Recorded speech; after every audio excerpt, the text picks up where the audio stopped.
عزیز السلام علیکم. 19 ایولی سال 2026 قرار داریم در درون باغی انگوری اواتر و преображение. اواتر پخته شده است ولی نپخته است. من این سرخ شده است. ببینید اینقدر.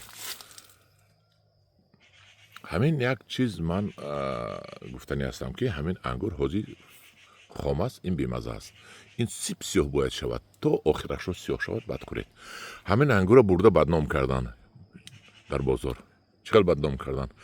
همین رو خام چیندن و بردن پول می شود. گفته بردن که خلق خورد به مزه برآمد وقتی خام. و این رو اگر پخته برن این بهترین انگور جهانی است. رقم یک در جهان همین انگور است.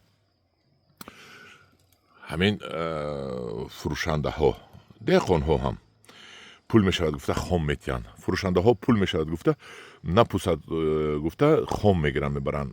شفتالو و سیب که شما میخورید که همش فچ است از بازار. برای چی؟ برای آنکه خام میبرن در بازار ایستاد بالای میزی فروشنده یک هفته 10 روز.